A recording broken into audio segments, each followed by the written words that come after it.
Morning, guys. Welcome to Getting to the Facts. I'm your host, Andrew Curiel, and I hope you guys got your coffee. I'm still waking up. I barely got mine down, but still wanted to get this video out before I got myself to work. And guys, I think we all need to talk a little bit about Bill Gates. Okay, he's definitely been doing some good things. I'm not gonna lie. He's invested a ton of money, billions upon billions of dollars through his foundation. But he's also been doing some weird stuff too. And I think we kind of should be, a little aware about what he's buying and what he's doing. All right. So we're going to hop right into it, guys. First things first, we got here from USA Today. The claim is Bill Gates is working to block the sun to prevent global warming. Let's see what they're trying to say. Bill Gates' wealth has allowed him to donate and invest in projects across the globe. It also has made him a frequent target for conspiracy theories. Recently, social media users are claiming Gates is working to block the sun's rays to combat global warming. One example is this April 8th Facebook post, which reads, "Let me get this straight. Bill Gates is working on a way to block the sun's rays so we prevent global warming. On the other hand, we are expected to go solar power energy." So how does that work?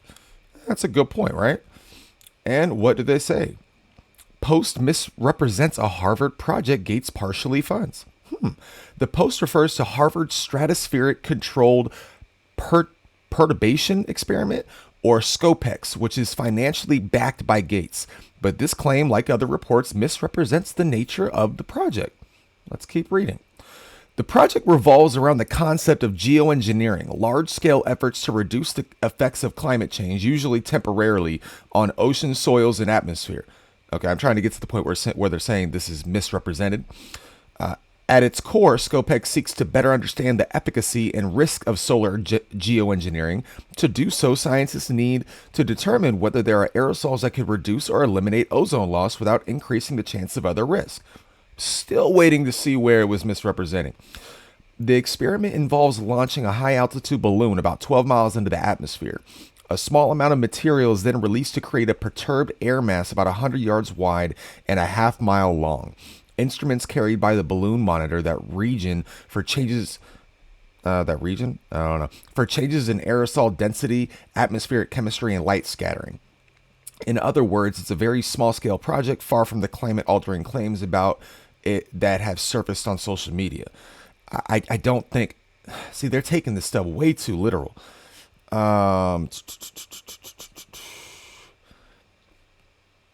See if there's anything else in here that looks good. See, to be honest though, guys, this type of thing, I really just want to know, where the misrepresenting was. I mean, I guess they're trying to say he's not doing it specifically. He just funds it through his foundation. And then I guess the other thing is they're trying to say, they're trying to say this is some climate altering, world altering thing. And it's not there yet, but they're working on trying to figure out if they can even do this, which is very weird, in my opinion. I don't even understand why we would even think about doing something like this. And honestly, guys, the whole climate change, I mean, though we can't regulate the climate like that without there being some negative repercussions. If man is getting involved in trying to slow down the warming of the world, I really think they're not thinking about this all the way through. How do you not think that this isn't going to affect absolutely everything when it comes to just the future of the world and how it can be sustained? There's reasons why we go through cold fronts and warm fronts, and the world's been gradually getting warmer for thousands of years, depending on how you like to look at things. So I just don't understand why we're so headstrong on trying to completely redo everything and putting in a layer of aerosol. And they're trying to work on a non-toxic aerosol, but as of right now, they're messing with things that aren't doing that, and that worries me. And here on popularmechanics.com in 1965, a report by the U.S. Environmental Pollution Panel suggested that humans could purposely inject reflective aerosols in the atmosphere to mitigate the worst outcomes of warming the climate. At the time, the paper estimated that such a bold cost could cost 500 million a year. Today, that figure is more like 10 billion, probably more than that. But a cooler world could stave off some of climate change's worst effects. Scientists think the estimated 2 degrees Celsius drop could even refreeze the Earth's poles and slow sea level rises. Despite all these positives, there's one really big negative. Sulfur dioxide is toxic. In fact, the most common source of the gas today comes from power plants. The gas has also been linked to acid rain and respiratory illness. Yes, damaging the ozone is bad. Acid deposition is bad. Respiratory illness is bad, absolutely. And spraying sulfur in the stratosphere would contribute in the bad direction to all of those effects, Edward Parson, an environmental law professor at UCLA, told CNBC. But you also have to ask how much and relative to what? I just don't understand, guys. I mean, look at this. Several studies have shown that the best altitude for deploying aerosols is at about 15 miles above Earth's surface, where air is calm and the mist could hang around between 6 months to 2 years. Unfortunately, only the most advanced high altitude planes can even hope to reach those heights, which would likely explode costs. Even with some aerosol spewing planes requiring lower altitudes, current tanker planes like Boeing KC-135, blah, blah, blah, blah, blah. I mean, guys, I don't know about you, but I don't need billionaires trying to mess with our air. Like, I don't need them messing with our stratosphere at all. I don't need them putting no blanket of aerosols over that would typically be found. Like sulfur dioxide is usually found in power plants. Like, if we're really trying to mess with climate change, okay, if we're really trying to curb climate change, okay, and protect the environment, can we please just go not solar? Can we please just go nuclear? The nuclear power plants has the lowest emissions. We can, if we put billions of dollars into it, like we're doing with these stupid things, we could easily be able to figure out ways to get rid of that nuclear waste, which the nuclear waste is a lot more manageable than I think people understand. And I definitely recommend people to do their own research on that, and take a look at it. But nuclear power is the way to go. And it's just so aggravating that we keep going away from, like, no, nuclear power. No. It's just good to have it on the reserve. We want more solar. Oh, okay. Try having solar in Washington. See how that's going to turn out. Like, it can't supplement what we're used to with natural gas and all that stuff. And even wind sucks too. And it takes up so much acreage to have all these windmills and solar panels just everywhere. I mean, and guys, again, the biggest manufacturer of all these solar panels and solar conduits and things, it comes from China. Okay, I know we're trying to ramp it up a little bit, but everything's coming from China, just like everything is right now anyway. So it's just stupid. I just don't understand why we're even messing with this. And obviously, it's Bill Gates loves doing this type of stuff, which just makes me worry about it. So I just wanted to go here and show you guys. And this is on Gates Notes. Okay, this is like his little journal thing for everybody that wants to follow Bill Gates. So, accelerating investment. Over the past 2 decades, the Gates Foundation has gone from spending around $1 billion per year to spending nearly $6 billion per year. During the pandemic, Melinda and I approved spending an additional $2 billion so we could help with the COVID response without taking money away from the other important work that we fund. At the time, we expect the extra spending to stop once the acute phase of the pandemic was over, but it is now clear that the need in all the areas where we work is greater than ever. The great crisis of our time require all of us to do more. For this reason, rather than returning the foundation's budget to pre-pandemic levels, we will continue to expand it. With the support and guidance of our board, the Gates Foundation intends to increase spending from nearly $6 billion per year before COVID to $9 billion per year by 2026. Our focus will remain the same, but at this moment of great need and opportunity, this spending will allow us to accelerate progress by investing more deeply in the areas where we are already working. To help make this spending increase possible, I am transferring $20 billion to the foundation's endowment this month. Guys, that is insane. Look at this little graph here. of the spending since 2000. Since 2000, it is just they're just ramping up the amount of money that they're spending. It is unbelievable. And it just worries me because it's just like, okay, like you're investing a ton of money into a lot of good things. I mean, he really is. I'm not trying to just bash on Bill Gates. We need billionaires that have money to invest on things that are really going to help the average person, and people in low income situations. And I completely understand that. But he's also doing a lot of weird stuff too. Okay, one of them from finance.yahoo is he's funding lab grown meat. And it's not even what you think. This has already been approved for commercial selling. Upside Foods, a California-based lab-grown meat company, recently announced that it received approval from the U.S. Department of Agriculture to start commercial production and sales of its cultivated chicken. In November 2022, the company received the green light from the U.S. Food and Drug Administration. I'm thrilled to share that cultivated meat will now be available for consumers in the U.S., Upside Foods founder and CEO Dr. Uma Valadi said in a press release. This approval will fundamentally change how meat makes it to our table. It's a giant step forward toward a more sustainable future, one that provides choice and life.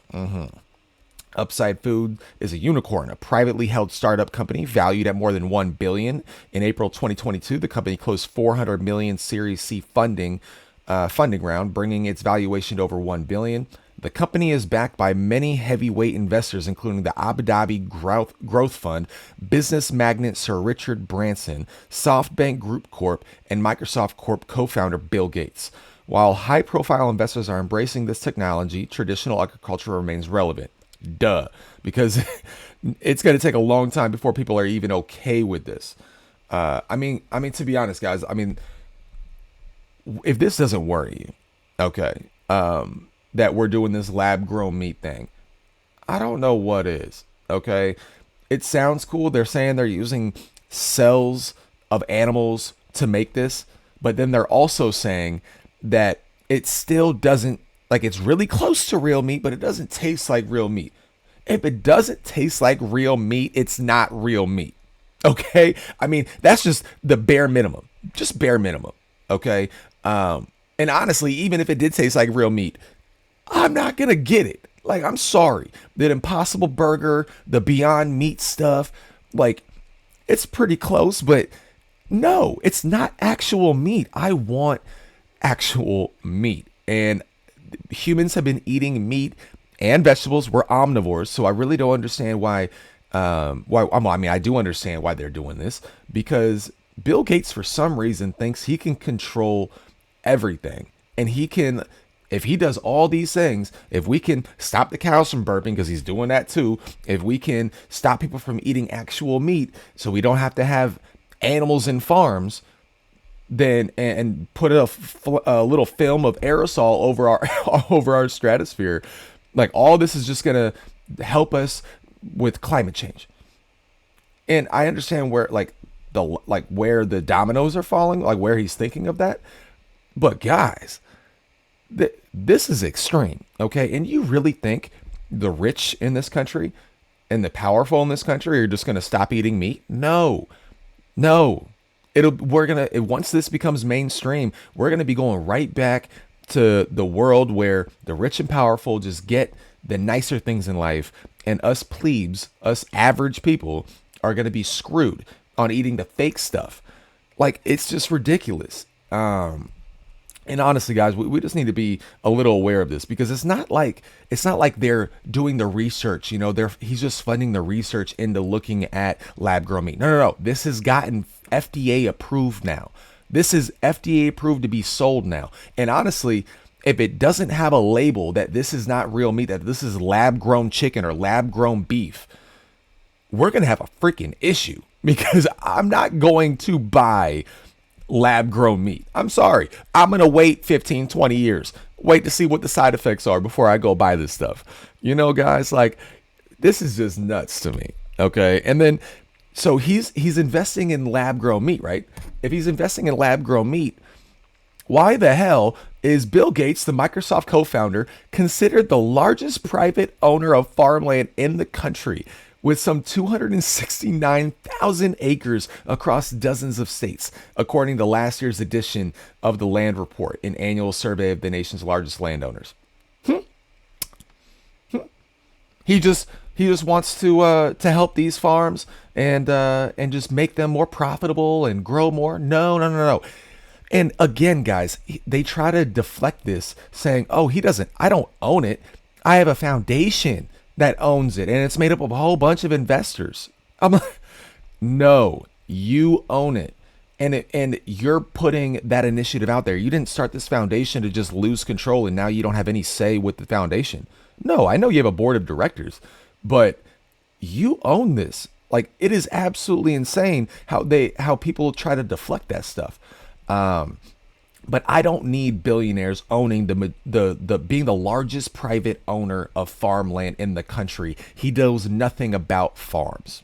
Okay. And yes, you put people in place to work for you, managerial type stuff. I get that, but it is still worrying, because if things go south, and I'm not saying they will, okay, but I'm saying if they do, Bill Gates will be controlling the biggest sector of private ownership of the farmland in the United States. If people don't see that as an issue, that means that we've just been in a society where things are just given to us at a clip that we just don't care anymore. We're like, what? We can just go to the grocery store. Who cares? What happens when the stores no longer have stuff? Remember the pandemic? The first month or two in the pandemic, I had to go to Fry's and wait in an hour or two line just to get in the freaking door at 5 a.m. to go grocery shopping. And then we had to go through the lines, and there was nothing there. You could get one thing of water, one thing of milk, one thing of this. I'm like, that's never happened in the United States, at least in the recent future or the recent history in the United States. I mean, we haven't had a pandemic like that in a minute. So, it's been a while since people had to, they got shocked into seeing that, but guys, what the hell? Bill Gates, look, I'm really grateful that you're investing all this money to really try to help the world. Okay. But, you're going a little overboard. Leave my meat alone. Leave the atmosphere and the stratosphere alone with your aerosols. Okay. Lab grown meat stuff, I mean, okay, go with it, but you just can't take away my actual meat, okay? And don't be taking away my eggs either. There was another article that I read too, guys, and I didn't pull it up because I thought the meat thing and the farm thing was a little more interesting, but they're working on doing artificial eggs that aren't even made from eggs, though. It's like a vegetarian thing, and I'm like, no, no, I don't want that. I don't know, guys. I don't know about you. But this type of stuff is just a little creepy, in my opinion. Okay. Just a little creepy, but hope you liked it, guys. I just thought it was interesting.